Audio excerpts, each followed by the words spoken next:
Hi there, Sanmunani Molweni. Welcome to Faith's channel. If you're new here, please subscribe before the end of the video. If returning, thank you for love and support. I appreciate you. Turn on his symbol. Here is Gaqawe, guys. Ubani owayazi ukuthi kuba khona ilanga lathi umsele kukhona kumakhumalo ungibonga ngeplate lamasimba. Yo, amazwi abuhlungu kangaka. Kule video ke guys sizo address into eyenziwa omama abashadile umuntu senopartner wakhe isikhathi eside mase kuthi impendulo esiphendulayo ukuthi why kulula ukunamathela ku other women then ublame or ukubuzisisa or ukuqondana nomuntu wakho. Asithathe kumakhumalo for example. Umakhumalo ushade nomseleki isikhathi eside. Ngokwamseleki umakhumalo emseva. Shuthi bezwana emshadweni wakhe kungekho siphithiphithi. But the minute kufika umakhwela umseleki waba namagama ashintshayo. So unkosikazi unamathele ekutheni ukufika kukalo osokwenze uhusband waba yilo muntu okuyena. Shuthi kuba nomuntu omusha ekhona okumenze wabaklaza. If sizosebenzisa igama lokubaklaza. Ukufika kwalo muntu omusha ikhona kumenza sengathi akancengile. Ufika kwalo muntu omusha ikhona kumenza sengathi akanandaba.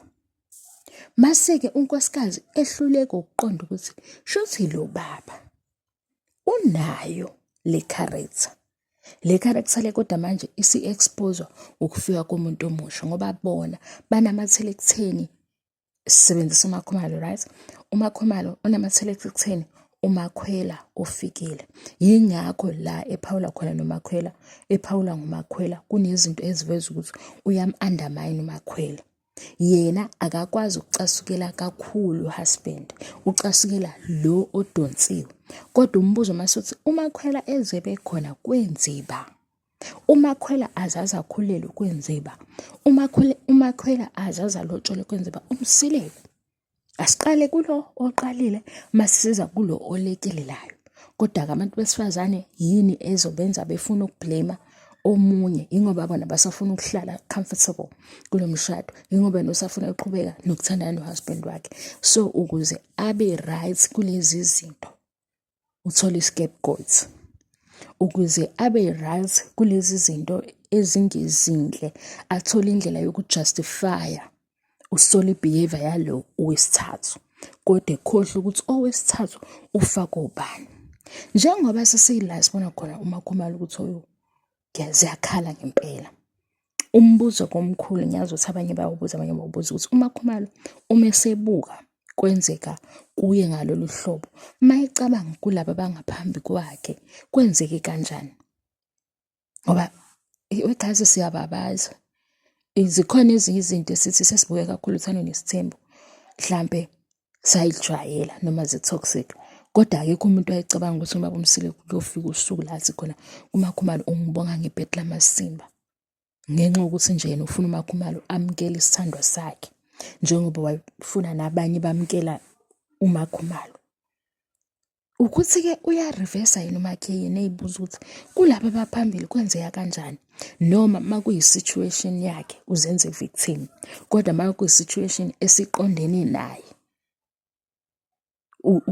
ukhuluma ngobuqiniso bayo ukuthi kahle kahle lo muntu owakhe akusiyo wami. Nokwamkela ngiyamamkela noma angimamukeli owakho vele. Ngiyamthanda noma ngimthanda owakho vele. Noma mhlambe mayiqondene nayo uyi-addressa ngeqiniso. Uma isingayo ukuthi ayibonawe libe khona ipage nje ngawo. Laba abaphambili bona bafile kanjani? No. Yena ngoba waye youngest. Kodwa sikho ke lapho silana ekutheni why umuntu wesifazane umama abashadile bahlala kakhulu ekutheni yile ntombazane oyiloya yilo wesithathu. Yingoba abanye basuke benakho emqondweni wabo ukuthi bazomxolela umyeni, bazomxolela uhusband ukuze bekwazi ukujustify lento ukuthi umxolele kanjani o wrong uzoba umuntu wesithathu. Bye.